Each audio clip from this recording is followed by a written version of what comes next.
Hi there, welcome to Easy Odds. This is the first of our Champions League preview videos coming up throughout August. We'll be bringing you videos after each round of the competition, previewing matches and bringing you betting tips along the way. Make sure you hit the subscribe button and give us a like if you enjoyed this video. Throughout the next 3 weeks, we'll be joined by a very special guest, a man who knows all about playing in the Champions League, ex-Manchester City defender, Joleon Lescott. Welcome, Joleon. Thanks for joining us today. How are you?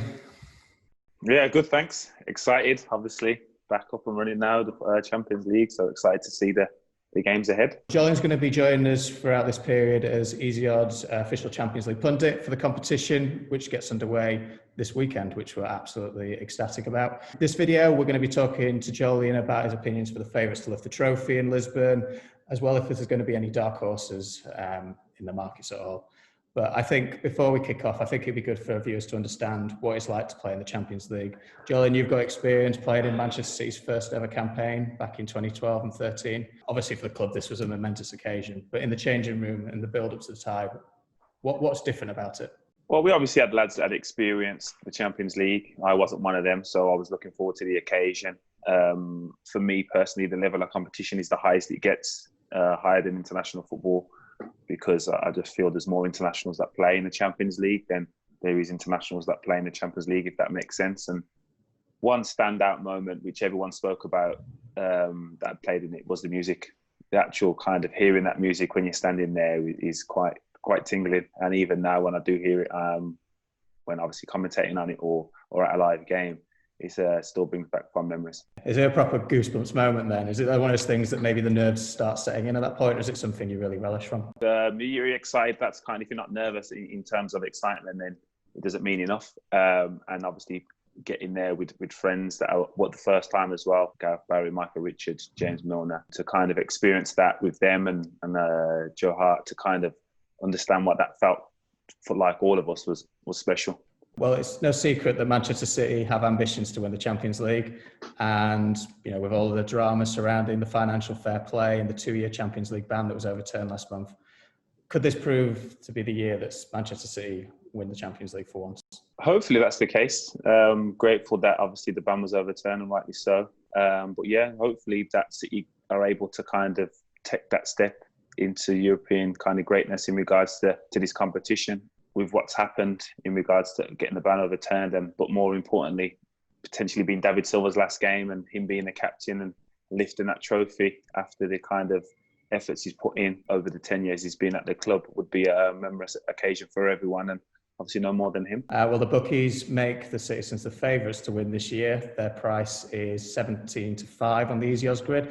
This is shorter in recent days, actually. They were second favourites before the weekend.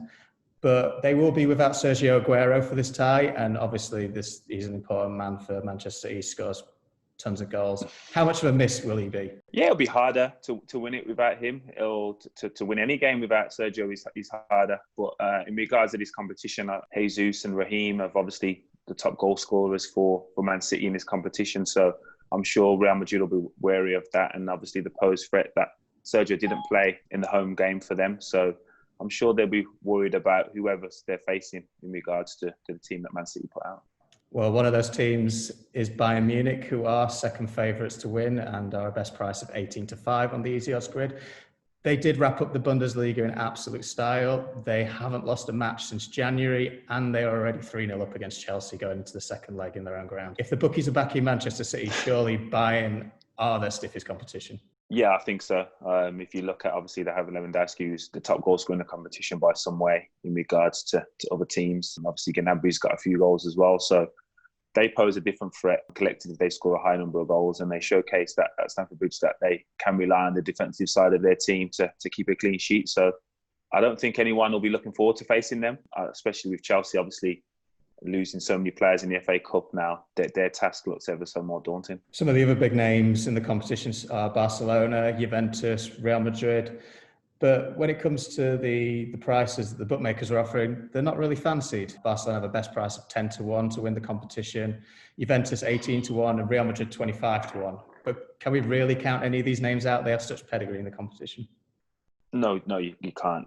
Especially with them teams. Some of them teams have Leo Messi and Cristiano Ronaldo. So In regards to the bookmakers, I find it strange that Barcelona can be deemed at so these favourites kind of thing. But Real Madrid, I'm sure, obviously, if they was to go through this tie, their odds would slash dramatically and possibly one of the favourites to win the competition. So there's never a kind of negative bet in this competition. While the big hitters aren't convincing the bookmakers, we know for a fact of the way the draw has been done, PSG, Atletico Madrid, RB Leipzig or Atalanta will make the final. We have a look at RB Leipzig and Atalanta in particular. Many people are fancying these teams, and the bookies haven't got a decent price actually. Atalanta 9-1 in their first ever Champions League campaign. RB Leipzig 15-1. Is this the year to back an underdog, do you think?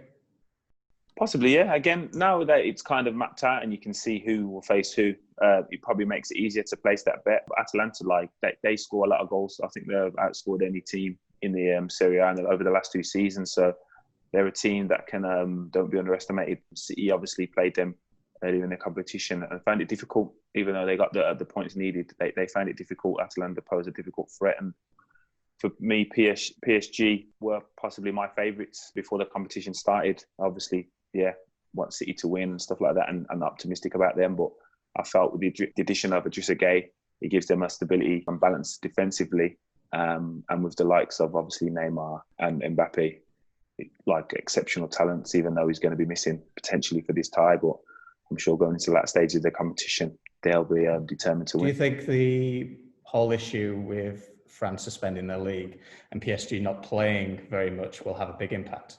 Who's to say? There's obviously been other leagues done the same.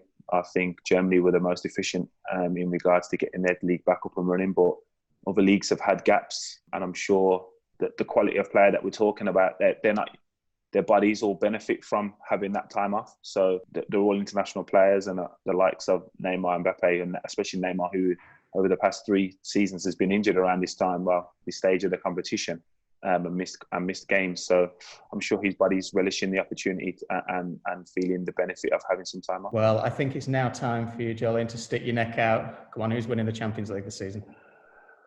I think I'm going to stick with PSG. I believe, especially now with the look of their draw, the side that they're on, and avoiding the so-called bigger names up until the final, it gives them a great opportunity to do that. And on the flip side, I've got to go with Man City. They can perform and beat any team, and I don't think any team will be looking forward to facing them. Anyone who's maybe a bigger price that you think maybe worth a tip there? Leipzig.